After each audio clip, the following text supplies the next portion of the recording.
کبیر سلطان نہیں جانتے تھے کہ اس پارٹی نے ان کی بیٹی کی ہنستی بستی زندگی کو برباد کر دینا ہے، تو وہ کبھی بھی اپنی بیٹی کو اس پارٹی میں نہ جانے دیتے۔ مہران خان زادہ اور ان کی پھپھو سعیدہ بیگم اس وقت ڈائننگ ٹیبل پہ موجود تھے اور بہت خاموشی سے ناشتہ کر رہے تھے، پر اپنی اپنی سوچوں کے گرداب میں پھنسے تھے کہ تبھی سیڑھیاں اترتا ان کا بڑا بھتیجا اذہان خان زادہ نیچے آتا دکھائی دیا۔ ان دونوں نفوس کے چہروں کو مسکان نے چھوا۔ اذہان خان زادہ مسکراتا وہیں ان کے پاس بیٹھا۔ کیسا ہے میرا شیر؟ سعیدہ بیگم کی پیار بھری نظریں خود پہ محسوس کرتے وہ 30 سالہ مرد ایک پل کو اپنی نظر ان پہ گاڑ گیا۔ آپ کے سامنے وہ انتہائی سنجیدہ مزاج شخص تھا، جبکہ مہران جو اس سے 3 سال چھوٹا تھا وہ بھی اسی کی کاپی تھا۔ دونوں بزنس کی دنیا کے بے تاج بادشاہ تھے۔ ہر طرف ان دونوں کی ہی خبریں نشر ہوتی تھیں۔ اس وقت ان کا کافی چرچا تھا۔ کل کی بزنس پارٹی کا کیا پلان ہے؟ اس کا فیورٹ ایپل جوس اس کے سامنے رکھتے اب وہ سنجیدگی سے پوچھ رہی تھی۔ بہت اچھی پلاننگ ہے، آپ فکر نہ کریں، سب پلاننگ کے مطابق ہوگا۔ گلاس کو اپنے لبوں سے لگاتے وہ معنی خیزی سے بولا، وہ وقت دور نہیں جب ہم اپنے مقصد کو حاصل کر لیں گے اور اس دن ہم تینوں جشن منائیں گے۔ سعیدہ خان نے گہرا سانس بھرتے اپنے دونوں بھتیجوں کو دیکھتے کہا۔ انشاءاللہ، دونوں بھائیوں کی زبان سے بیک وقت ادا ہوا۔ ان تینوں کا مقصد کیا تھا، پلاننگ کیا تھی، یہ صرف یہی تینوں جانتے تھے، اور وقت آنے پہ سب کو پتہ چلنا تھا۔ اذہان خان زادہ نیلی آنکھوں والا شہزادہ تھا، جبکہ اس کا غصہ ہمیشہ 7ویں آسمان پہ ہوتا تھا۔ ہر کوئی ہی اس سے خائف رہتا تھا۔ اس کی اسمائل بہت کم لوگوں نے ہی دیکھی تھی۔ ہر روز نیوز پیپر پہ اس کی کوئی نہ کوئی خبر شائع ہو رہی ہوتی، پر وہ نیلی آنکھوں والا شہزادہ چاہتا کیا تھا؟ کسی کی بربادی۔ ہر حال میں بس اسے ایک بار کلیئر ہو جاتا کہ اس کا دشمن وہی ہے جسے اتنے عرصے سے وہ ڈھونڈ رہا تھا۔ اس کے بعد پھر وہ اپنے دشمن کو اس کے پورے خاندان کے ساتھ نیست و نابود کرنے والا تھا۔ دوسری طرف مہران بھی اپنی لائف میں سختی لیے ہوئے تھا۔ اسے صرف کامیاب بزنس مین بننا تھا۔ وہ بھی بالکل اپنے بھائی کی کاپی تھا، اور اپنے بھائی کے مقصد میں اس کا ساتھ دینے والا وہ اپنے بھائی کی جان تھا۔ ان دونوں کے اندر ایک ہی فرق تھا کہ مہران کے اندر پھر بھی کچھ پازیٹیوٹی اب بھی موجود تھی، جبکہ اذہان خان زادہ اپنے مقصد کو حاصل کے لیے کسی بھی حد تک جانے والا شخص تھا۔ پلیز شاہد، تم پھپھو کی باتوں کا برا مت بناؤ، وہ ایسی ہی ہیں، جب بھی کسی سے ملتی ہیں اسی کا فیملی بیک گراؤنڈ کھول کے بیٹھ جاتی ہیں، جبکہ دل کی وہ بات اچھی ہے۔ اس وقت ابیر شاہد کو اس کے گھر چھوڑنے آئی تھی اور دونوں گاڑی میں بیٹھے تھے۔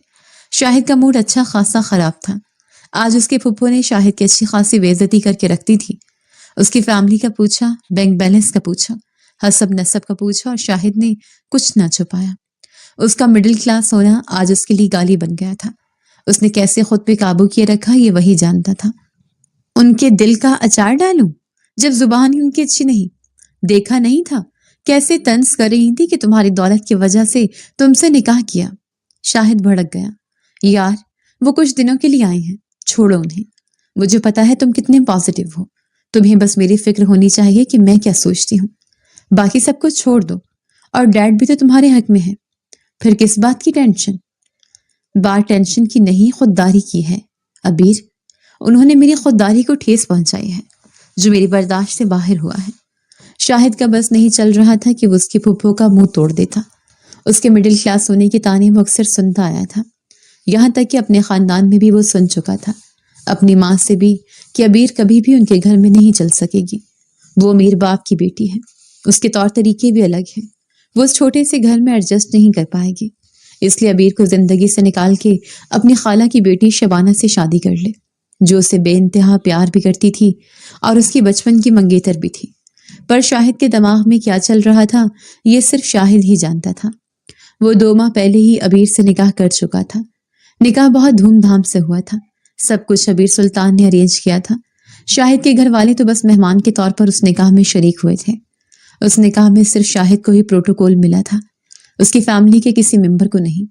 تب سے اس کی والدہ عزیزہ بیگم کے دل میں ابیر اور اس کے باپ کے لیے نرم گوشہ ختم ہو گیا۔ پر شاہد کیا کرتا؟ وہ تو نکاح کر چکا تھا، اور اتنے امیر سسر کے گن بھی گانے تھے اس نے۔ اچھا بات سنو، جب تک پھپھو یہاں ہیں تو ان سے مت ملنا، ٹھیک ہے؟ ابیر نے حل نکالا۔ وہ اسٹریٹ فارورڈ لڑکی تھی، اسے کسی کی بات سے کوئی فرق نہیں پڑتا تھا۔ ہمیشہ اپنی منمانی کرنے والی، لیکن اپنی منمانی اسے کتنی مہنگی پڑنے والی تھی وہ سوچ بھی نہیں سکتی تھی۔ ابھی رات کو 9 بجے شاہد کو ہوٹل میں ڈنر کروا کے اسے گھر چھوڑتے واپسی کے راستے پہ تھی کہ ایک سنسان جگہ پہ اس کی گاڑی خراب ہو گئی۔ اس نے بارہا سٹارٹ کرنے کی کوشش کی لیکن ندارت۔ وہ خود گاڑی سے نیچے اتری، گاڑی کا بونٹ اٹھا کے چیک کرنے لگی۔ کبھی گارڈز کے بنا نہیں نکلی تھی سوائے شاہد کے ساتھ ہوتے۔ عام حالات میں گارڈز اس کے ساتھ ہوتے، لیکن جب بھی وہ شاہد حسن سے ملنے جاتی، اس کے ساتھ ڈنر یا لنچ یا شاپنگ کے لیے جاتی تو گارڈز ہمراہ نہ رکھتی۔ گاڑی کے بند ہونے کی وجہ ابیر کو سمجھ نہیں آ رہی تھی۔ گاڑی میں واپس آ کے موبائل اٹھایا تو وہ بھی مردہ حالت میں پایا گیا۔ اس کی بیٹری ہی ختم تھی اور وہ آج چارج کرنا بھول گئی تھی۔ اسے خود پہ شدید غصہ آیا۔ اب یہاں سے کیسے نکلوں؟ وہ بار بار گاڑی سٹارٹ کر رہی تھی لیکن اس سے کافی ناکامی کا سامنا کرنا پڑ رہا تھا۔ تھک ہار کے وہیں بیٹھی رہ گئی۔ کوئی گاڑی پاس سے شوٹ سے نکل جاتی تو وہ چونک جاتی۔ کوئی بھی تو نہ تھا کہ وہ کسی سے ہیلپ لے لیتی۔ ارد گرد سبزہ ہی سبزہ اور درختوں کے انبار تھے جنہیں دیکھ کر ابیر نے ایک پل کو جھرجھری لی۔ یا اللہ، میں کہاں جاؤں؟ کس سے مدد لوں؟ یہ اتنا گھنا جنگل، اب کیا کروں؟ وہ گاڑی میں بیٹھی بیٹھی تھک گئی تو گاڑی سے باہر نکلی۔ ارد گرد دیکھا تو اسے کوئی زیرو دکھائی نہ دی۔ یا اللہ، میں کہاں پھنس گئی؟ یہ کون سا علاقہ ہے؟ کہیں پہ نیم پلیٹ بھی نہیں ہے۔ وہ سڑک کے دونوں اطراف میں دیکھتے سخت گھبرا گئی تھی۔ جو بھی تھی تو وہ لڑکی ذات ہی اور جان سے زیادہ عزت جانے کا خطرہ ہوتا ہے، اور اس وقت ابیر کو وہی لاحق تھا کہ تبھی 2 بائکس اس کے پاس سے گزریں، لیکن تھوڑی دور جا کے وہ رکی۔ ابیر کے رونگٹے کھڑے ہو گئے۔ وہ اس کی جانب ریورس ہوئی تھی۔ ابیر کا سانس خشک ہوا۔ یقیناً وہ آوارہ لڑکے تھے جو اسے اکیلا دیکھ کر اس کی طرف آ رہے تھے۔ ابیر بنا سوچے سمجھے سڑک کی دوسری طرف بھاگی کہ اسے اس نام میں گاڑی اس کے سر پر پہنچتے اسے ذرا سا ہٹ کر گئی۔ اگر گاڑی میں موجود ڈرائیور بر وقت بریک نہ لگاتا تو یقیناً اس وقت وہ بری طرح زخمی ہو چکی تھی۔ ٹکر لگنے سے وہ پیچھے کو گرے۔ بائکرز بھی پاس پہنچ گئے تھے۔ یا اللہ، میری زندگی میں کی گئی کوئی نیکی کا اجر مجھے اس دنیا میں لٹا دے، میری عزت کو بچا لے۔ وہ دھڑکتے دل اور رکتی سانسوں سے رب سے دعا مانگ رہی تھی۔ بائک والے تھم چکے تھے۔ ابیر سڑک پہ بیٹھی انہیں ہی دیکھ رہی تھی، لیکن وہ دونوں لڑکے آگے نہیں بڑھ رہے تھے۔ ان کی نظروں کے تعاقب میں ابیر نے پلٹ کے دیکھا تو سکتے میں آ گئی۔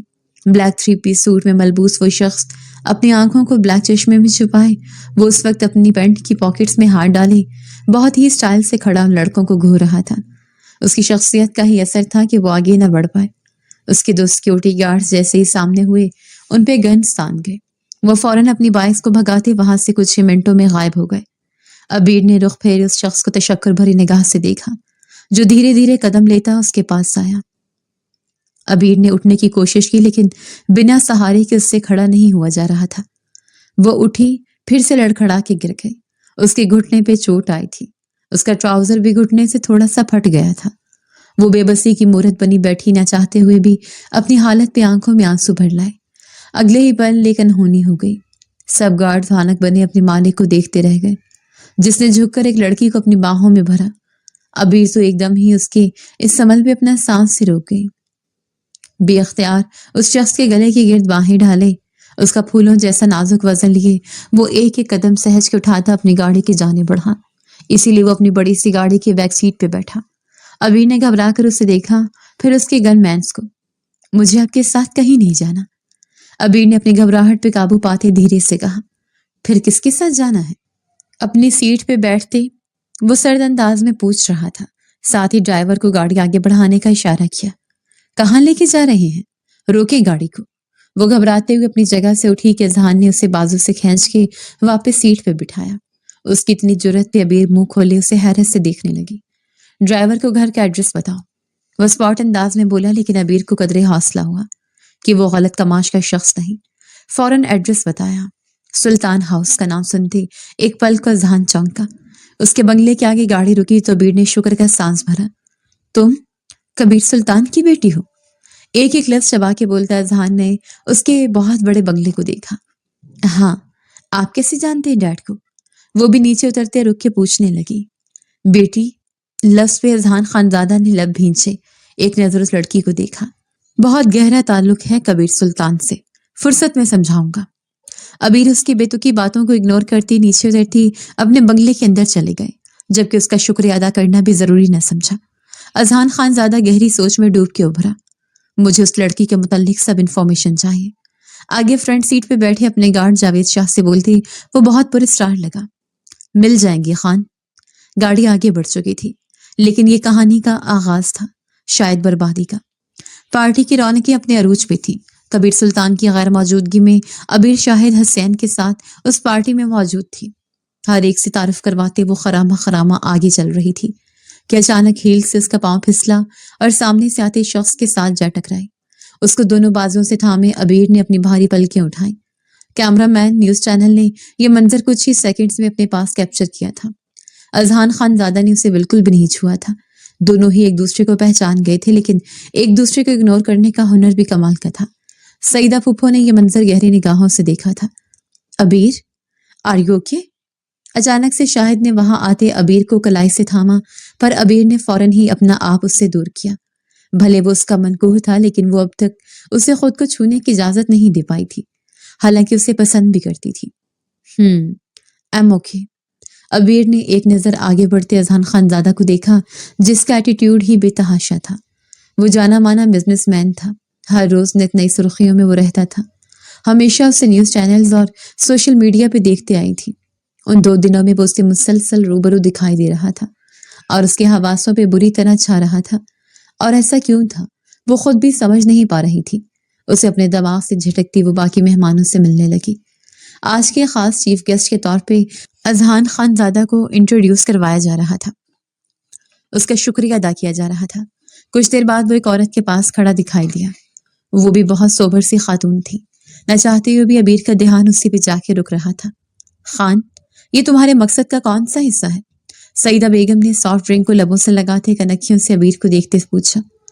میرا مقصد ابھی بہت جلد آپ کو سمجھ آ جائے گا، فی الحال دیکھتی جائے، کیا سے کیا ہو جائے۔ وہ بھی میں نے خیزی سے کہتا ایک نگاہ ابیر کو دیکھتے رخ پھیرتا اپنے کسی بزنس فرینڈ کی جانب بڑھ گیا، جبکہ سعیدہ پھپھو کو یہ سب کچھ نئے طوفان کا پیش خیمہ بنتا دکھائی دے رہا تھا۔ ان کی چھٹی ہی سنہی محسوس کروا رہی تھی کہ جیسے کچھ ایسا ہونے والا ہے جو ان کے مقصد کے بیچ میں دراڑ ڈالے گا۔ وہ گہرے سانس بھرتے ہر طرف سے نظر پھیر گئی۔ نہیں، چاہے کچھ بھی ہو جائے، میں اپنے مقصد سے کبھی پیچھے نہیں ہٹ سکتی، اس کے لیے چاہے مجھے کچھ بھی کیوں نہ کرنا پڑے۔ پلٹ کی ایک نظر مسکراتی ابیر کو دیکھا۔ میں اپنا بدلہ لے کے رہوں گی، ہر قیمت پہ۔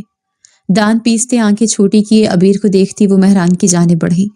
اسے کچھ کہتے وہ واپس اپنی جگہ پہ آئی۔ تھوڑی ہی دیر میں سب پول والی سائڈ پہ جمع ہونے لگے۔ لائٹ سا میوزک آن تھا، ہر سوئے خوبصورت سا رومانوی ماحول طاری تھا۔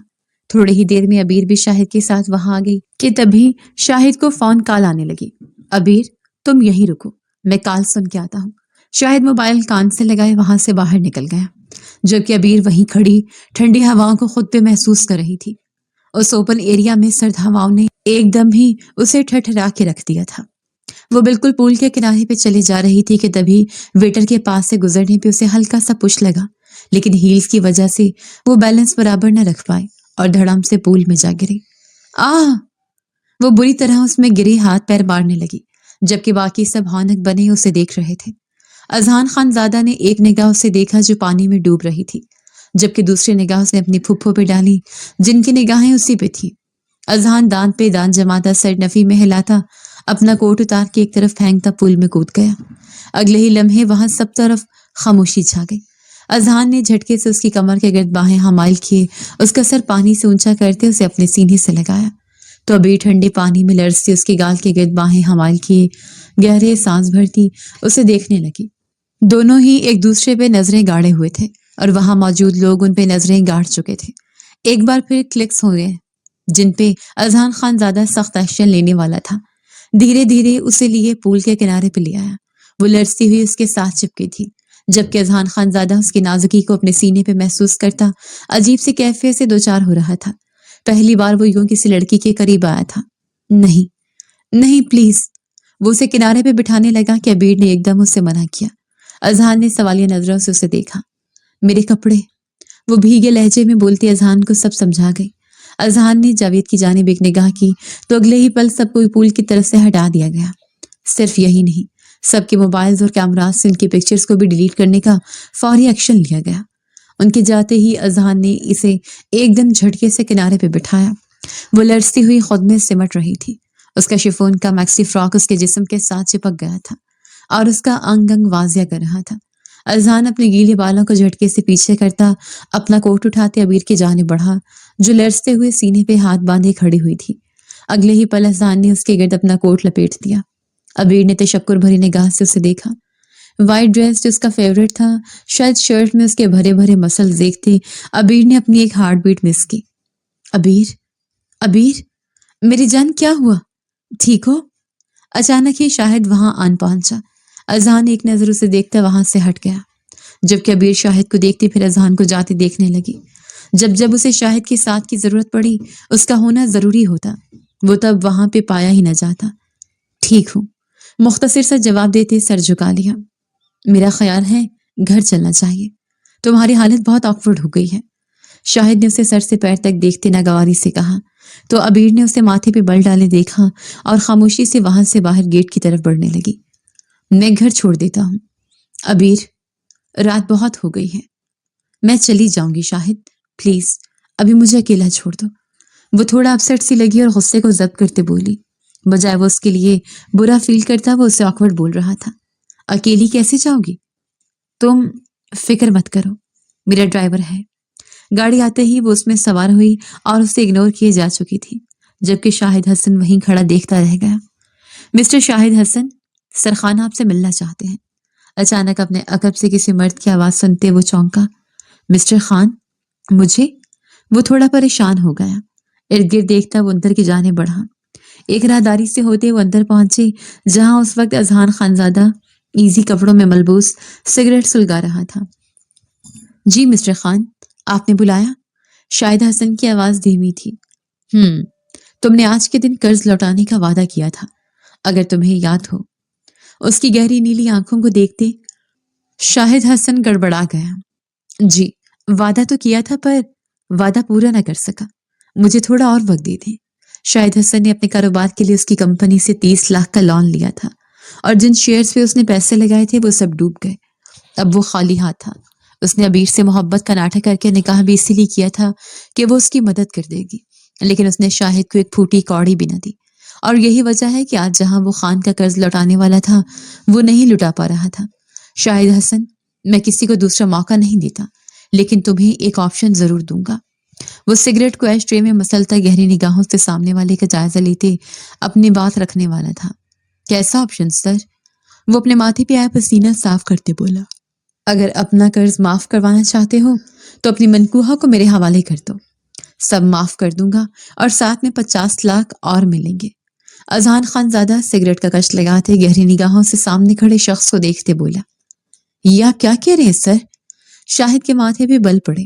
سوچ لو، جلدی نہیں ہے، لیکن شاید تمہیں قرض دینے میں جلدی ہو۔ وہ اپنی گن سامنے ٹیبل پہ رکھتے بہت مطمئن انداز میں کہہ رہا تھا، اور دوسری طرف شاہد حسن کے پسینے چھوٹے ہوئے تھے۔ وہ نہیں مانے گی، شاہد حسن دھیما سا بڑبڑایا۔ وقت گزرتا جا رہا ہے شاہد حسن، اور مسئلہ یہ ہے کہ میرے پاس فالتو وقت ہی نہیں ہے۔ 1 کروڑ؟ اچانک شاہد حسن کے لب سے ادا ہونے والے الفاظ پہ اذہان خان زادہ بری طرح چونکا۔ مجھے بدلے میں قرض معافی کے ساتھ 1 کروڑ بھی چاہیے۔ اب وہ بھی سودے بازی بھی اتر آیا تھا۔ اذہان خان زادہ کی دائیں گال کا ڈمپل واضح ہوا۔ مطلب ہر چیز بکاؤ ہے، بس خریدنے کے لیے جیب بھاری ہونی چاہیے۔ اوکے، دیے، مجھے آج رات ہی وہ چاہیے۔ نہیں، آپ مجھے بس 1 دن کی مہلت دے دیں، میں کل اسے آپ کے پاس لے آؤں گا۔ وہ فوراً بولا، اوکے جاوید شاہ۔ وہ اپنے خاص آدمی کو بلاتا شاہد حسن کو دیکھنے لگا۔ جی خان۔ وہ فوراً حاضر ہوا۔ اذہان نے اپنا حکم نامہ سے سنایا، جس پہ جاوید شاہ کی آنکھیں حیرت سے پھٹی رہ گئی۔ 1 کروڑ ایک دم؟ لیکن وہ بس سوچ سکا، اس کی اتنی جرت نہیں تھی کہ وہ کچھ بھی کہہ سکتا۔ جی، جو حکم۔ وہ جا چکے تھے، جبکہ اب سگریٹ پہ ایش ٹرے پہ مسلتے وہ اب صوفے پہ دونوں باہیں پھیلاتا کہکا لگاتے ہنس دیا۔ تبھی اس کی پھپھو اندر داخل ہوئی۔ کوئی نہیں جانتا تھا آج کی یہ پارٹی اذہان خان زادہ کی طرف سے ہی ارینج کی گئی تھی۔ یہ فارم ہاؤس اس کی ملکیت تھا، اور اس پارٹی کا صلاح آغاز کیا تھا یہ تو صرف خان فیملی ہی جانتی تھی۔ خان، کیا ہو گیا تمہیں؟ تم اپنے مقصد سے ہٹ رہے ہو؟ سیدہ پھپھو تل ملاتے ہوئے بولی۔ خان نے ان کی طرف ماتھے پہ بل ڈالے دیکھا۔ آپ میرے راستے میں کیوں آئیں جب آپ جانتی تھی وہ میرا شکار ہے؟ پھر اس سے مہران کے ساتھ مل کے پول میں کیوں گرایا؟ مطلب وہ سب سمجھ گیا تھا۔ ہاں، کیا میں نے یہ سب تمہارے دل میں کیا چل رہا ہے یہ جاننے کے لیے؟ وہ اس کے پاس غصے سے بیٹھے بولی۔ جان لیا پھر؟ وہ ایک گال سے مسکرایا۔ تم اس لڑکی کے لیے سیریس ہو رہے ہو جبکہ جانتے ہو وہ صرف ایک مہرا ہے کبیر سلطان کو برباد کرنے کا۔ وہ آخر کو پھٹ پڑی۔ آپ مجھے مت یاد دلایا کریں، مجھے سب اچھے سے پتا ہے۔ وہ بھی ایک دم بھڑکا۔ باقی مجھے اچھے سے پتا ہے مجھے کیا کرنا ہے، مجھے مت سکھائیں، آپ مہران پہ توجہ دیں، اسے سبق پڑھائیں، میں اپنا مقصد بہت جلد پورا کر لوں گا۔ وہ مٹھی بند کرتے پر یقین لہجے میں بولا، دیکھتی ہوں تم اپنا مقصد پورا کر کے شکاری کا شکار کرتے ہو یا خود شکار ہو جاتے ہو۔ وہ طنز کے تیر برساتے وہاں سے جا چکی تھی۔ یہ تو واقعی وقت بتائے گا کہ کون کس کا شکار کرتا ہے۔ اذان خانزادہ نے بالکنی میں کھڑے ہوتے پورے خاندان کو دیکھا۔ اس کے اندر ایک خلا تھا جو شاید ہی کبھی پر ہو سکتا تھا، اور اس کی زندگی کا خلا کبیر سلطان کا ہی منہون منت تھا۔ اب ایسا ہی خلا وہ اس کی زندگی میں بھرنے والا تھا۔ کبیر سلطان، تم نے میری زندگی کا خلا میرے ماں باپ سے بھرا، میں تمہاری اولاد سے بھروں گا۔ ٹھیک ویسے ہی تم تڑپو گے جیسے میرے ماں باپ تڑپے تھے۔ تجھے تکلیف دوں گا تیری ہی اولاد سے، وعدہ ہے یہ میرا۔ وہ گہرا سانس بھرتا واپس اندر مڑ گیا۔ آپ ہی کتنا شیم فل ہے آپ کا یہ شوہر، بندہ 2-3 رکھ کے لگائے، کیا اس کو اتنا خیال نہیں آیا کہ آپ کو گھر ہی چھوڑ دیتا؟ آپ عزت ہیں اس کی، اس بات کو بھی انڈرسٹینڈ نہیں کیا اس نے۔ مہنور کا غصے سے برا حال تھا۔ ابیر گھر آتے ہی ڈریس چینج کر چکی تھی۔ اب روم میں دونوں بہنیں ہیٹر آن کیے بستر میں گھسی ہوئی تھی۔ مہنور اسے قہوہ پلا رہی تھی اور وہ چھینکے مارے جا رہی تھی۔ چھوڑو نور پلیز، میرا سر دبا دو، بہت درد ہو رہا ہے، ابیر نے تکیے پہ سر رکھتے دھیرے سے کہا۔ تو مہنور فوراً آگے ہوتے اس کا سر دباتے اس پہ آیات کا ورد کرنے لگی۔ دونوں بہنوں کی ایک دوسرے میں جان بستی تھی۔ باپ کی ہر 2 ماہ بعد باہر ملکی فلائٹ ہوتی۔ وہ پاکستان جتنا وقت رکتے اپنی بیٹیوں کے سنگ ہی گزارتے، لیکن جب آؤٹ آف کنٹری جاتے تو پاکستان کی محبت کیا بیٹیوں کو بھی بھلا دیتے تھے۔ اس لیے وہ دونوں ہی ایک دوسرے کا سہارا بنتی چلی گئیں۔ ابیر کے سوتے ہی مہنور نے لائٹس آف کر دی اور موبائل اٹھاتے بالکنی میں جاتے ایک خاص نمبر پہ ڈائل کیا جو دوسری بیل پہ ہی اٹھا لیا گیا۔ کہاں تھی تم؟ کب سے کال کر رہا ہوں، اٹھا کیوں نہیں تھی؟ مقابل تھوڑا غصے میں تھا۔ آپ مجھے ڈانٹے مت، وہ منمنائے۔ تو کیا کروں، نازک نخرے اٹھاؤں؟ وہ منہ بناتا بولا، اٹھانے تو چاہیے، آخر کو نکاح میں ہوں آپ کی۔ وہ بھی جواباً اترا کے بولی، جس پہ مہران کے چہرے کو مسکان نے چھوا۔ ایک بار میرے پاس آ جاؤ، پھر سارے ناز نخرے اٹھاؤں گا۔ اتنی دور سے تو ناز نخرے اٹھانے سے رہا۔ وہ بھی اب کی بار میں نے خیزی سے بولا، جس پہ مہنور بلش کرنے لگی۔ مہنور سلطان مہران خانزادہ سے پہلی نظر کا عشق کر بیٹھی تھی اور صرف 3 ملاقاتوں میں ہی وہ اسے خود پرپوز کر چکی تھی، جس پہ مہران نے اسے فوراً نگاہ کی پیشکش کی۔ مہنور نے باپ کو بنا بتائے اپنی محبت کو سچا ثابت کرنے کے لیے مہران سے نکاح کر لیا۔ اب ابیر کی شادی پہ وہ مہران کو اپنے باپ سے ملوانے والی تھی تاکہ وہ اور مہران جلد از جلد ایک ہو جائیں، پر وہ یہ نہیں جانتی تھی کہ دونوں بہنیں ہی ان دونوں بھائیوں کی سازش کا شکار ہونے والی تھی۔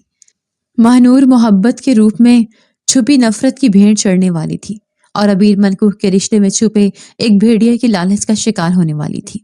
کبیر سلطان 1-2 دن تک ترکی سے واپس آنے والے تھے اور شاہد حسن اسی بات کا فائدہ اٹھاتے ابیر کو اپنے ساتھ لے آیا۔ ہم کہاں جا رہے ہیں شاہد؟ وہ اسے گاڑی میں بٹھائے خاص سرپرائز کا بولتا اس بڑے سے مینشن میں لیے داخل ہوا۔ ابیر کے گھر میں کوئی نہیں جانتا تھا کہ اس وقت ابیر کہاں ہے، نہ ابیر کسی کو بتا کر آئی تھی، اور یہی اس کی سب سے بڑی غلطی ثابت ہونے والی تھی۔ وہ اسے مینشن کے اندر لے آیا۔ یہ اتنا بڑا بنگلہ کس کا ہے شاہد؟ کیا تمہارا ہے؟ وہ اشتیاق سے پوچھ رہی تھی کیونکہ باہر سے اندر لاتے شاہد نے اس کی آنکھوں پہ پٹی باندھی تھی اور اب مسکراتا ہوا وہ کھول چکا تھا۔ نہیں، یہ لو۔ وہ اسے انویلپ تھماتے سنجیدہ ہوا۔ یہ کیا ہے؟ وہ حیران در حیران تھی۔ میری طرف سے ایک چھوٹا سا تحفہ رکھ لو۔ وہ اسے بہت محبت سے بولتا موبائل پہ آتی کال پہ متوجہ ہوتا بہانے سے وہاں سے باہر نکلا۔ اس کے جاتے ہی ابیر نے انویلپ کو دیکھا، لیکن ابھی وہ انویلپ کھولتی کہ اس سے اپنے عقب سے بھاری قدموں کی چاپ سنائی دی۔ وہ انہی قدموں پہ پلٹی۔ آنے والا شخص واضح ہوا تو ابیر کے ماتھے پر انگلت بل پڑے۔ تم؟ آپ؟ وہ اذہان خانزادہ کو وہاں دیکھ کر بے حد حیران ہوئی۔ تم آپ یہاں؟ شاہد کہاں ہے؟ وہ حیرانی سے اسے پوچھ رہی تھی جو دھیرے دھیرے اپنے قدم اس کی جانب بڑھا رہا تھا۔ وہ تمہیں یہاں چھوڑ کے جا چکا ہے۔ اذہان خان زادہ کی بات پہ عبیر نے اسے گھری ڈالے دیکھا۔ میرے ساتھ ایسی کوئی بات مت کیجیے گا، ورنہ کیا؟ اذہان خان زادہ کو بھی ایک دم غصہ آ گیا۔ یقین نہیں تو یہ جو ہاتھ میں انویلپ تھاما ہے اسے کھول کے دیکھو، پتہ چل جائے گا۔ وہ بے حد صفاقی سے بولا اور عبیر نے ہاتھ میں پکڑے اس انویلپ کو کھولا تو اس کے پیروں تلے سے زمین نکل گئی۔ وہ طلاق نامہ تھا اور شاہد حسن اسے پورے ہوش و حواس میں طلاق دے کر جا چکا تھا۔ لیکن کیوں؟ اس کیوں کا جواب تو وہی دے سکتا تھا۔ عبیر کی آنکھیں نم ہوئی۔ یہ طلاق اس کے دل پہ بھاری ضرب لگا گئی کہ گزرے وقت میں اس نے غلط شخص کے ساتھ اپنی زندگی برباد کرنی چاہی۔ ایک اور شوق بھی دوں؟ وہ اس کے بہت پاس آ چکا تھا۔ عبیر نے سوالیہ نظروں سے اسے دیکھا۔ کیا اب بھی کچھ تھا جو وہ نہیں جانتی تھی؟ وہ تمہیں مجھے بیچ گیا ہے۔ الفاظ تھے گویا ایٹم بم۔ عبیر نے بے یقینی سے اسے دیکھا۔ Are you mad? ایک جیتی جاتی لڑکی ہوں میں، انسان ہوں میں، کیسے بیچ سکتا ہے وہ مجھے؟ عبیر کا تو ایک دم دماغ ہی معاف ہو گیا۔ بات یہ نہیں کہ وہ کیسے بیچ گیا، بات اب یہ ہے کہ تمہیں اب میری قید میں رہنا ہوگا تا عمر۔ وہ اسے ہر لفظ پہ زور دیتا بول رہا تھا۔ جھوٹ بول رہے ہو، شاہد ایسا نہیں کر سکتا۔ میں عبیر کا بس نہیں چل رہا تھا کیسے اسے کیا کرتے۔ ایسا ہی ہوا ہے، یقین کر لو، اور یہ ڈائیورس پیپرز اس بات کا جیتا جاگتا ثبوت ہے۔ وہ مزید 2 قدم چلتا قریب آیا تو عبیر نامحسوس انداز میں پیچھے سرکی۔ اب اسے سامنے کھڑے شخص سے خوف محسوس ہوا۔ کیا قیمت ادا کی ہے؟ اس کے لہجے میں ٹوٹے کانچ کی کرچیاں تھیں۔ سب سے زیادہ درد اسی بات کا تھا کہ اسے شاہد جیسے لالچی انسان کو پہچاننے میں بھول ہوئی تھی۔ 1 کروڑ۔ وہ بنا پلک جھپکتے اسے دیکھتا بولا۔ عبیر تو اب واقعی میں حیرت زدہ ہوئی۔ 1 کروڑ؟ اس کی زبان لرز گئی۔ اسے اب بھی یقین نہیں آ رہا تھا کہ شاہد نے اسے اتنا بڑا دھوکہ دیا۔ اب اس شوق سے باہر نکلا اور آگے کی بات سنا۔ ویسے تو میں سامنے والے کو ہمیشہ ایک آپشن دیتا ہوں۔ وہ اب کی بار لاپرواہی سگریٹ سلگاتا اسے دیکھتے بولا۔ عبیر کو سگریٹ کے دھوئیں سے سخت الرجی تھی۔ وہ یکدم پیچھے ہٹتے اذہان خان زادہ کو سوالیہ نظروں سے دیکھنے لگی۔ تمہیں 2 آپشنز دیتا ہوں، یا تو ساری زندگی میری قید میں رہو، میری باندی بن کے، یا پھر اپنا آپ مجھے سونپ کے یہاں سے چلی جاؤ۔ وہ اس کے سامنے کیسی شرط رکھ رہا تھا۔ Are you mad? میں کیوں سونپوں گی تمہیں اپنا آپ؟ جان سے مار دوں گی اگر میرے قریب بھی آئے۔ میرے ڈیڈ کو بھی تم جانتے نہیں۔ وہ دھمکاتے اس کے پاس آ گئی۔ اسی شخص کا تو سارا رونا ہے۔ اگر تم نے میری بات نہ مانی تو ترکی میں تمہارا باپ میرے آدمی کے نشانے پہ ہے۔ تمہارا انکار تمہارے باپ کو سیدھا موت کے منہ میں پہنچا دے گا۔ سو چوائس از یورس۔ اذہان نے اندھیرے میں تیر چلایا تھا۔ وہ جانتا تھا کہ کبیر سلطان ترکی میں ہے، لیکن وہ کہاں ہے یہ بات وہ بالکل نہیں جانتا تھا۔ مجھے تمہارے دونوں آپشن منظور نہیں۔ تم نے مجھے 1 کروڑ میں خریدا ہے، میں تمہیں وہ 1 کروڑ نہیں چاہیے۔ اچانک اذہان نے اس کی بات کاٹتے سگریٹ ایش ٹرے میں مسلتے صوفے پہ بیٹھتے مطمئن انداز میں کہا۔ مجھے تم چاہیے ہو، سر سے پیر تک، صرف 1 رات کے لیے، اور اگر نہیں تو میری قید میں رہنا ہوگا تاعمر، اپنی آخری سانس تک۔ وہ اسے نہ جینے کی نوید سنا رہا تھا نہ مرنے کی، بس پل پل تڑپنے کی بات کر رہا تھا۔ میں ایسا کچھ نہیں کروں گی، سمجھے تم؟ ابھی اس کی بات ادھوری تھی کہ اذہان نے اپنے آدمی کو کال ملائی۔ شوٹ ہم۔ اس کی بات پہ عبیر کا سانس حلق میں اٹکا۔ میرے ڈیڈا کو کچھ مت کرنا۔ وہ جو ابھی تک سینہ تان کے کھڑی تھی ایک دم بیٹی بن گئی۔ آنکھوں میں ڈھیروں آنسو بھرا ہے جو اذہان کو سخت ناگوار گزرے۔ وہ شخص کسی کے بھی آنسوں کا حقدار نہیں تھا۔ میں تیار ہوں، تم جو کہو گے کروں گی۔ میرے ڈیڈ کو چھوڑ دو، انہیں کچھ مت کرنا۔ وہ اس کے پاس گھٹنوں کے بل بیٹھی ایسے بول رہی تھی کہ جیسے سب کچھ ہار گئی ہو۔ مجھے تمہاری صرف 1 رات چاہیے۔ اذہان خان زادہ آگے ہوتے بولا۔ عبیر نے زخمی نظروں سے اسے دیکھا۔ مجھے نکاح میں لے لے، ایسے میں خود کو نہیں سونپ سکتی۔ اچانک اس کی بات پہ اذہان خان زادہ چونکا۔ کچھ دیر پہلے تو بالکل انکاری تھی اور اب اچانک ہی اس کی بات مان گئی۔ اذہان خان زادہ کو کچھ گڑبڑ سی لگی، لیکن وہ خاموش رہا اور کھڑا ہوتا اس کے مقابل آیا۔ Are you sure? تم 1 رات گزارنے کے لیے مجھ سے نکاح کرو گی؟ وہ اس کی آنکھوں میں جھانکتا پوچھ رہا تھا۔ سنا تھا نیلی آنکھوں والے مرد ظالم ہوتے ہیں، آج دیکھ بھی لیا۔